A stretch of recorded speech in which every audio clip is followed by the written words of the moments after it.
gentlemen, this program is for you, not your children.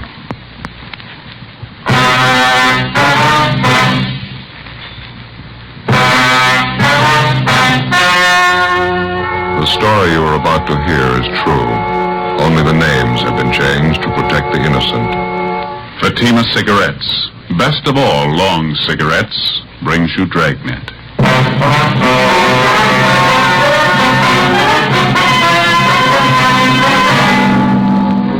You're a detective sergeant. You're assigned to homicide detail. A woman and her 2-year-old child disappears suddenly. There's no apparent reason for it. 5 days pass. No trace of them. Your job? Find them.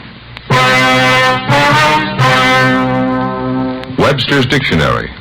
Definition of the word compare. Compare. Examine for purpose of discovering resemblance or difference. Now, let's compare Fatima with any other king-size cigarette. The resemblance. Fatimas are the same length as other king-size cigarettes, 85 millimeters. Fatima has the same circumference, 1 1/64 inches around. And Fatima filters the smoke exactly the same long distance as other king-size cigarettes. The difference. In Fatima, the difference is quality. You see, Fatima contains the finest domestic and Turkish tobaccos superbly blended to make Fatima extra mild. You get all the advantages of extra length plus Fatima quality, which no other king-size cigarette has. So compare Fatima yourself. Your first puff will tell you... Ah, that's different. Yes, in Fatima, the difference is quality. Buy Fatima. Best of all long cigarettes.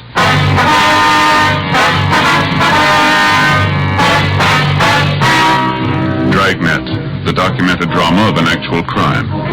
For the next 30 minutes, in cooperation with the Los Angeles Police Department, you will travel step by step on the side of the law through an actual case transcribed from official police files. From beginning to end, from crime to punishment, Dragnet is the story of your police force in action.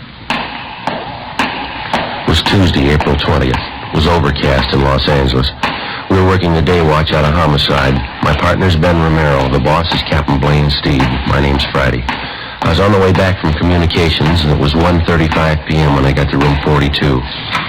Homicide. Hi, Joe. What's doing? Oh, not much, Mag. Where'd Ben go? Inside, Captain's office. Be right back. Oh, thank you. Keeping you busy? Oh, about the same. A little hectic around the house, though. Oh, that's right. Ben mentioned something about that. You're getting ready for a wedding out there, aren't you? Yeah, my daughter Alice. She's sure getting a nice fella. Oh, that's all? Yeah, ambitious kid. Part-time accountant. Goes to law school at night down Loyola. Real nice fella. Mm-hmm. When are you getting married? Week from Saturday. It's gonna be a big church thing. Sure glad it doesn't happen often. Oh, how do you mean? Big production. Never saw so many bills in my life. New dress for Alice, going away luggage, bridesmaids' dresses, eats, drinks, new carpet for the hall, new curtains in the living room. Wife must think I'm made of this stuff. Well, you should have had all boys, Mary. Yeah. You're giving your daughter away, huh? Yeah. Well, it reminds me, I gotta be sure and send my suit to cleaners, get a good press job on it. Sure is funny. Huh? What's that? It seems for years the wife's been afraid we'd never get Alice married off. Now it's finally in the works, the wife's still unhappy. Oh, well, how's that? Goes around moping around the house, wiping at her eyes, keeps muttering something about losing her little girl's leaving her. I don't know. Well, how old's your daughter? 32. Well, I'll be down in the stats office if anybody wants me. Right, Mac. Yeah. Oh, pardon me, Ben. Excuse me, I didn't see. Okay. Hi, where you been? Making a couple of phone calls. I think we might have something. Yeah, what's that? The Gorman case. Had a call from one of their neighbors while you were gone. Where's that calendar of ours? Gee, I don't know. Oh, here, I got one in my pocket here in my wallet. Oh, right. Here you are. Thanks. Well, let's see now. Mrs. Gorman and her little girl Nancy disappeared on the 15th. Is that right? Yeah, Thursday. Why? And her husband, Mr. Gorman, filed a missing complaint on Friday morning, right? Yeah. What are you getting at? Well, you remember when we talked to Mr. Gorman, he couldn't think of any reason why his wife and his little girl should disappear like they did. Yeah. Remember me asking him the question if his wife ran around at all, if she was interested in any other man? That's right. He told you no, didn't he? And this man who just called in, he lives out in the Gorman neighborhood. He swears up and down that Mrs. Gorman was keeping company with another man. Well, who is this neighbor, anyway? My name's John Pearson. He lives about 4 blocks from the Gormans.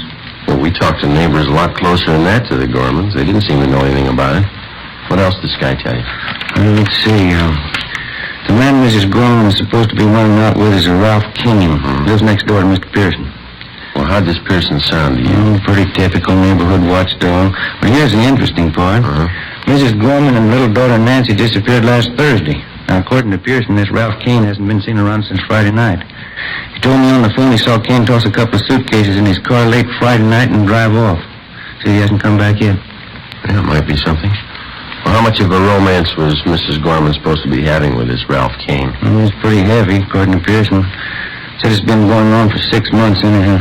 And Mr. Gorman didn't know anything about it? He got me there. If he did, he didn't let us in on it. And if he'd have any reason to cover it up. Well, it's possible, I guess. Didn't want the scandal. How sure are you that Ralph Kane's really missing? Might be just off on a weekend, huh? No, I checked the place he worked. He's a printer. Didn't show up for work Monday. Didn't show up today either. No message, no excuse? Nothing. I called a friend of Kane's that Pearson knew about. Friend doesn't know where he's going. Well, I guess we better get on it. It's the first decent lead in 5 days. Huh? Yeah. Just thinking, Joe. Neighbors like Pearson. What would we do without him? 5 days before, on a Thursday evening, Mr. Philip Gorman returned to his home in the Westlake district of Los Angeles to find his wife, Barbara Gorman, and his 2-year-old daughter, Nancy, missing. There wasn't any note, no explanation of any kind. A few clothes were gone. Mr. Gorman filed a missing report, and a broadcast and an APB were gotten out on the mother and daughter. Neighbors, friends, and relatives were checked. No leads. Routine investigation failed to turn up anything. Mr. Gorman could give us no explanation for the disappearance. After 3 days, we got out a radiogram. Still no results. Tuesday, 1:50 p.m. Ben and I got in the car and drove out to see John Pearson, who'd phoned in the information about Mrs. Gorman's supposed boyfriend, Ralph Kane. We found Pearson out on the back porch of his home, feeding some milk to a pair of house cats. I thought everybody knew that, Sergeant. Mrs. Gorman running around with that Ralph Kane. I'm no busybody. I wouldn't have mentioned it all if this hadn't happened. You say Kane had been seeing Mrs. Gorman for the last 6 months. Is that right, Mr. Pearson? About 6 months. That's how long I've seen it go on. And James, don't be such a hog. Let Fred have some of the milk, too. Greedy little devils. Do you know of anybody else in the neighborhood who's been aware of this, Mr. Pearson? I mean, Mrs. Gorman and this Ralph Kane? Well, I know for sure that Thelma White next door knows about it. She's mentioned it to me. Kane used to park with Mrs. Gorman near that vacant lot by Thelma's house. Those were the nights that Mr. Gorman was working late. Would you know if Mr. Gorman was aware of this, that his wife was running around with another man? I'm pretty sure he did, Sergeant. That's the strange part about him. And how do you know, sir? For George, the man who delivers the groceries, he just happened to mention it to me once. All right, James.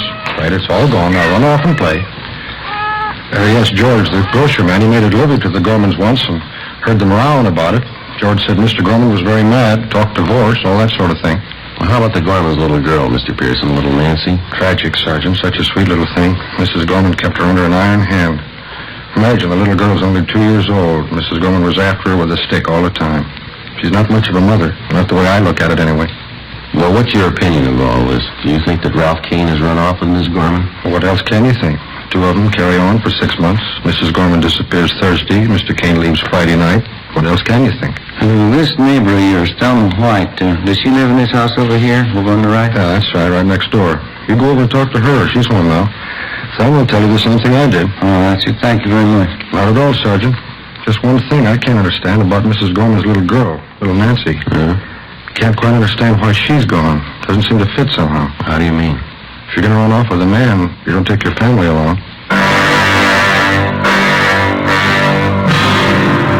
2:15 p.m. We went next door and talked with the neighbor, Thelma White. She told us the same story as Pearson. From the 2 of them, we got the description. DMV furnished us with the license number of Ralph Kane's car. We checked further with Kane's friends, relatives, and his landlady. No one had seen or heard from him since late Friday. We searched the duplex where he lived. No leads. We went back to the office and checked Kane through R&I. He had 1 arrest for petty theft. We got out a broadcast and an APB on him. Well, that night, Ben and I drove out to see the husband and father of the missing woman and youngster, Philip Gorman. He was employed as a groundskeeper at one of the baseball parks in the city. Pretty fair turnout tonight, huh? Yeah. Weather's cleared up a little. Probably helped, huh? Where's the groundkeeper shack? Down at the end there? Yeah, you can't see it from here. It's just below the end of the bleachers there. Oh. You come out here very often? Not as often as I'd like to. It's down this way. Hey. Watch your step there, Joe. There's a mud puddle. Yeah, I see it.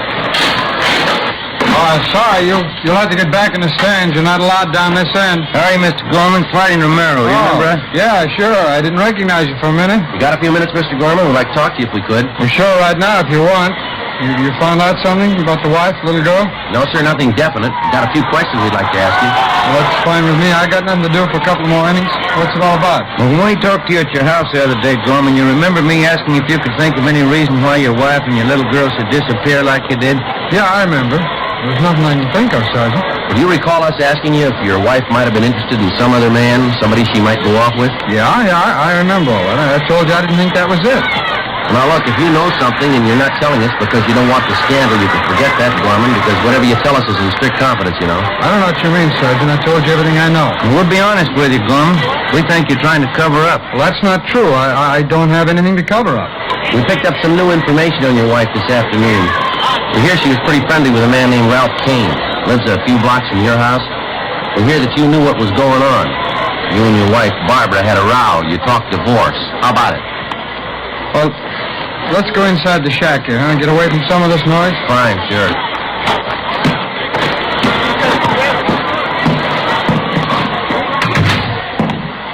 I hope you don't mind it in here. It's a little dirty. I keep all the maintenance stuff in here. That's all right, Gorman.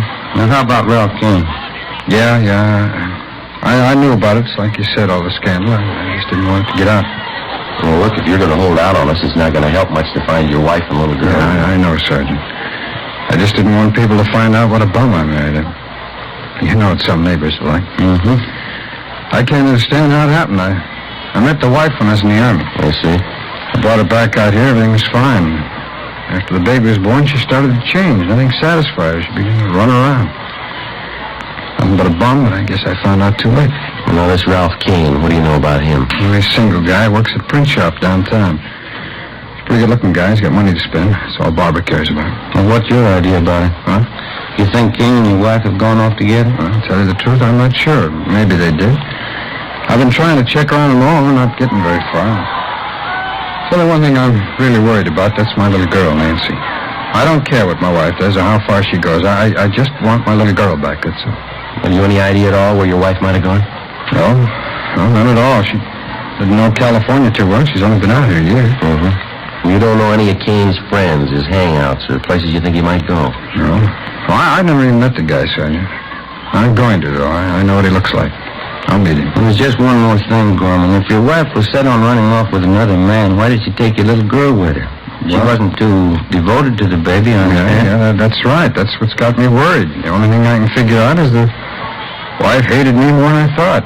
She knew that I thought Nancy's about, the greatest thing alive. I guess rather than let me have her, she took Nancy along with her. Was it possible she might drop the baby off with some friend or relative and tell them to keep Well, I've checked on that already, Sergeant. You got the names of all the people we know. I'm sure they'd get in touch with me if they had names. We'll double-check them anyhow. All right. Well, if there's anything else comes up, you let us know right away, huh? All right, Sergeant. It's just the baby, that's all, Nancy. As far as I'm concerned, my wife never lived. It's kind of hard to take in a way. Yes, it is. I think you got the finest setup in the world. Nice home, job, baby, good furniture, everything you need. Yeah. Everything but a wife. The search for the missing wife and the 2-year-old daughter went on. The broadcasts and teletypes on Mrs. Gorman and Ralph Kane failed to net us a thing. A week passed. There were no leads. Another week went by. Nothing. The half-dozen replies we'd gotten on our teletype went nowhere. They were blind leads. Wednesday, May 5th. We got a call from the manager of an auto court in the south end of the city. He told us that a man, a woman, and a little girl, answering the description of the missing trio, had stopped at his place the night before. Along with Jack McCready from Homicide, Ben and I drove out and interviewed the man. We showed him pictures of Kane, Mrs. Gorman, and 2-year-old Nancy. He identified all three. He could give us no idea where they'd gone. We checked through the cottage where they stayed. No, nothing. Just about as clean as you can get. There's something here. What's that? Look here. Kid's picture book. something? Let's see. Yeah, take a look right here. This book belongs to Nancy Gorman. Well, we know they were here. That's about it. Hey, Ben? Joe? Yeah, Mac, where are you? Out the back? Come here. All right.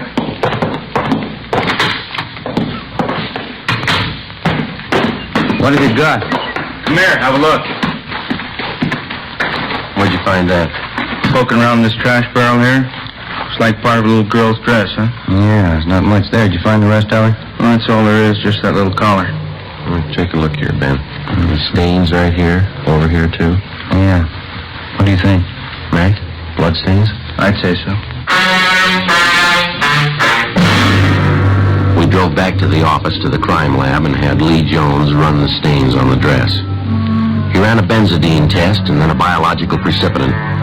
The stains were made by human blood. Well, it still didn't put us any closer to the missing child or her mother. The search went on. We redoubled our efforts. No luck. Another 10 days passed. We had a few more responses to our all-points bulletin, but none of them panned out. On May 16th, we got 2 more leads to check out. They went nowhere.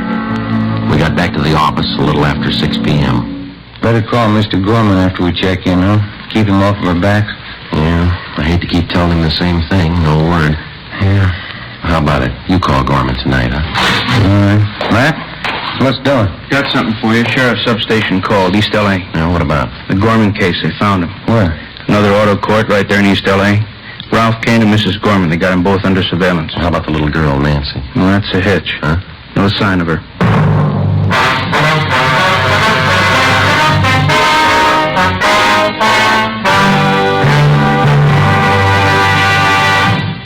You are listening to Dragnet, authentic cases from official files. Now, let's look at our Fatima files. Listed under H. Hardwick. Cedric Hardwick, distinguished actor. He says, I find Fatima a very pleasing cigarette. It has a distinctly better flavor. K. Kelly. Nancy Kelly, star of the Broadway hit Season in the Sun. She says, Between scenes and after the show, I like to relax in my dressing room and light up a Fatima. They have a really different flavor. And what's important to me, they're extra mild. listed under L. Lovett. Vice Admiral Leland P. Lovett, United States Navy, retired. He says, I smoked Fatimas when I was a midshipman. I still do, because they have a better flavor and aroma. Fatima is easily the best of all long cigarettes. friends, our files show Fatima sales are going up. Up every day. The reason for Fatima's ever-increasing popularity can be summed up in 2 words. Fatima quality. Yes, Fatima gives you all the advantages of extra length, plus Fatima quality, which no other king-size cigarette has. So if you smoke a king-size cigarette, compare Fatima. You'll find they now cost the same, but your first puff will tell you. Ah, that's different. Because in Fatima, the difference is quality. Buy Fatima. Best of all long cigarettes.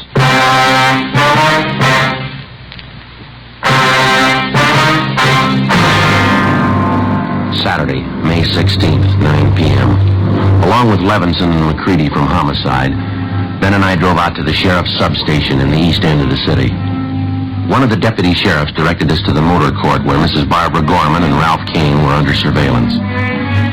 We found the 2 of them in one of the rear cottages. There was no trace of 2-year-old Nancy Gorman. Levinson and McCready took Ralph Kane out to the car to interrogate him. Ben and I remained in the cottage with Mrs. Gorman. She was a tall blonde, thin-faced and nervous. She spoke with a decided accent. We questioned her for more than 2 hours. We got nowhere. Why don't you sit down, Mrs. Gorman? Relax. How can anyone relax? These questions. You have no right to do this. Well, maybe you haven't got it straight, Mrs. Gorman. This is a pretty important matter. We'd like to find out about your little girl. I told you I don't know. She ran away. Yes, ma'am. Now, we've had 10 different versions. You stopped at a hotel in Nevada and she disappeared. You were at an auto court in Bakersfield. She ran away during the night. We've heard just about all of them. Now, how about the truth? I've told you everything I'm going to tell you. I don't know what's happened to the kid. She's gone, that's all. She's gone. There's got to be an explanation for it. Where is she gone? She ran away. How many times do I have to tell you? I left with Ralph. We went out of the city. After a few days, Nancy got lonesome. She wanted to see her father. We were asleep one night, and she ran away. That's all there is to it. It's simple. Why can't you understand? Well, you're going to have to do better than that, Miss Gorman. Now, how about the truth? What happened? I can't keep her here all night. Where's Raph? I want Raph. Why'd you take the child with you in the first place, Miss Gorman? It's pretty obvious that you didn't want her. Did Kane want you to take her along? Oh, no. He wanted me to leave her. Just he and I. That's all he wanted. Should have left her there, all this trouble, questions. There's an easy remedy, ma'am. What'd you really do with the little girl? She wandered off. It's the truth. We didn't know it. She wandered off. We couldn't help it. How about the little dress we found in that auto court with stains on it? Same questions. You always ask the same questions. What about the dress, ma'am? Do I always have to repeat? I told you. Raph got his hand. He was shaving. It was just an old dress, a rag. Raph bandaged his hand with it. Well, you usually wear bandages a while, don't you? You don't just throw them away. It was only a scratch. He didn't need the rag very long. Quite a few stains on the dress, ma'am. Must have been more than just a scratch. No, it was just a scratch. Can't you believe anything I say? No, not so far. Please. Can't I go outside for a few minutes? I have a headache. It's so hot in here. All right, Miss Gorman. Go ahead, Mary. Yeah, thanks.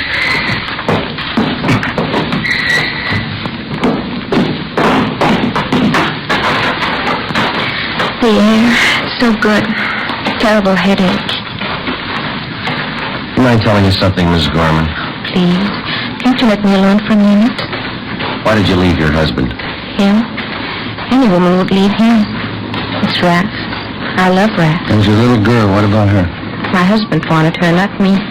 I'm just not like that. I didn't want her in the first place. It was a mistake, a terrible mistake. Is that why you got rid of her? What? Now, it's pretty obvious by this time, ma'am. When you left your husband, you took your little girl along for spite. Kane didn't want her. You found out you didn't need her, so you got rid of her. Now, is that it? I didn't say that. You're putting words in my mouth. I didn't say that at all. Joe, Ben? Yeah, Mac, go here. Kane's given us half the story. Shouldn't be too hard to get the rest. It's a lie. There's no story to tell. Nancy ran away. That's all we know. Mac? Kane says they tried some kind of a death pact. He and Mrs. Gorman here got in a room and turned on the gas. He didn't tell you. He didn't tell you. Afraid so, ma'am. That's your boyfriend's story. What else, Mac? Well, as I say, Kane and Mrs. Gorman got in the room, agreed to end it all. They had a little girl with them in the room. Well, why was that? Kane says he doesn't know. Seemed to simplify things, having the kid with him. He tell you what happened? Yeah, they turned on the gas. No. Don't. Never mind. Miss Gorman? Never mind. You don't have to say it. You want to tell us about it? Miss Gorman? Yes. I'll tell you. 3 a.m. We went back inside the cottage at the auto court. We gave her a cigarette, and Barbara Gorman sat down and told us the story. 4 days after she'd left with her 2-year-old daughter and Ralph Kane, she knew she'd made a mistake. She admitted that she never should have taken the child. She said the little girl seemed to be in their way all the time. Kane was all for deserting the child or sending her back to her father. Mrs. Gorman wouldn't agree to it, just out of pure spite. One night in an auto court, she and Kane had a big drinking party. They brooded over the mix-up that they'd gotten themselves into. Kane didn't have any money to get married. He knew he'd lost his job. Even if they could get married, Mrs. Gorman wasn't sure she could get a divorce. Another full day and night of drinking, and they decided on a lover's death pact. They turned on the gas. I don't get it, Mrs. Gorman. Why'd you have your little girl in the room with you? Why didn't you leave her with somebody, with anybody? Why? She was mine, wasn't she? I thought we could go together, all three of us, but it didn't work that way. Well, what happened? Well, Ralph and I woke up. Our throats were burning. My eyes were burning. Looked over at Nancy. She wasn't moving. It was just like she was asleep. What'd you do then? We got in the car and left. We found a nice place in the desert. There were nice flowers there. We buried Nancy. How about you and Ralph Kane? You knew you were in deeper. Why didn't you try it again? Oh, we did, a couple of times. We loved each other. It's the only thing we could do, but every time we tried, we couldn't go through with it. We'd try. We never could finish it. Ralph got a job. We were going to buy a gun. Tomorrow, we try again. Can you show us where you buried your little girl? Yes. Place in the desert, out near Palm Springs. It was a nice place. There's lots of nice flowers around. You understand, don't you? We were in love, Raph and I. Yeah. My husband wouldn't understand. The way I loved Raph. It was everything. It was the whole world. Raph and I. I didn't mean it that way for Nancy. It was a mistake. You've got to understand I didn't mean it that way. That's the way it is. It doesn't matter. You can't hurt us, not Ralph and I. You can't take away what we've got. You'll never take that away. All right, you want to get your coat? Yes. It doesn't matter what happens. It's for Ralph. I don't care what they do. I'll keep on loving him. The same way I love him now. Doesn't matter. We'll pay for our mistakes. Yeah, lady. They're going to cost you. At 5 a.m., we put in a call for Lieutenant Lee Jones and the crime lab crew and the coroner. When they arrived at the auto court, we drove to the spot in the desert near Palm Springs where Ralph Kane and Mrs. Gorman pointed out the spot where they'd buried Nancy. The body was uncovered at the exact spot. It was taken back to town to the county morgue, where an autopsy was performed. Kane and Mrs. Gorman were booked on suspicion of murder. By 5 o'clock that afternoon, we had the results of the autopsy. Yeah, Doctor. Uh-huh. Right. Thank you. Bye. What's the story, May? Not what we thought. How do you mean? I think Mrs. Gorman sold us a bill of goods. Little girl didn't die in a room full of gas. What'd the doc say? He found 2 bullet holes in the body. That night, after hours of interrogation, Ralph Kane and Mrs. Barbara Gorman both broke down and confessed that they'd killed the child in cold blood. They pleaded drunkenness, that they weren't responsible for their actions. They were returned to their cells and held without bail. The child's father, Philip Gorman, was notified. The following morning, Ben and I accompanied him to the county morgue. It's this way, Mr. Gorman.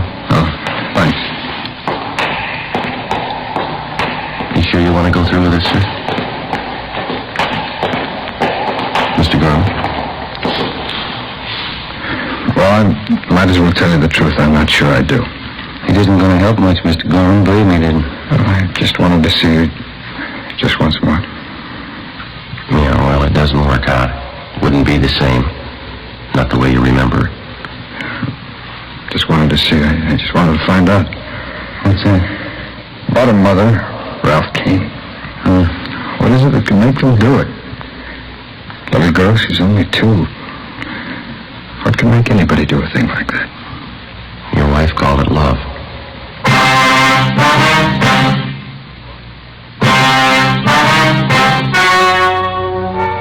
The story you've just heard was true.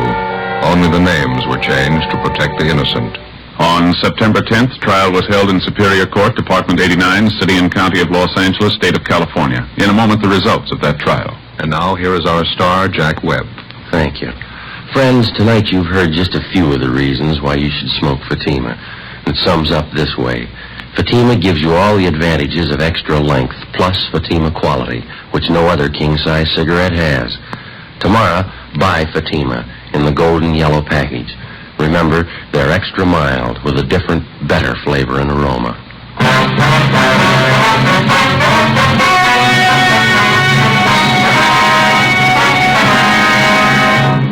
Mrs. Barbara Gorman and Ralph Donald Kane were tried and convicted in Superior Court of murder in the first degree.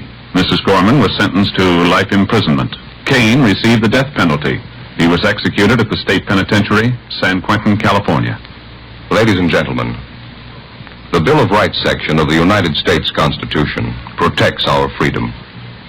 Today, that freedom is endangered by tyranny and aggression. Every American must help make our free government an example to all peoples by dedicating himself to a constant, active citizenship. Freedom needs you.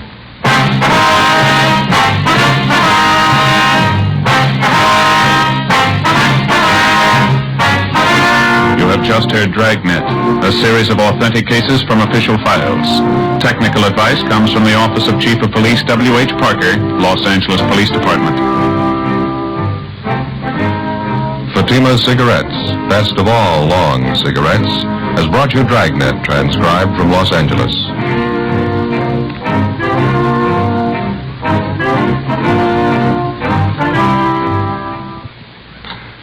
Stay tuned for Counter Spy, next over most NBC stations.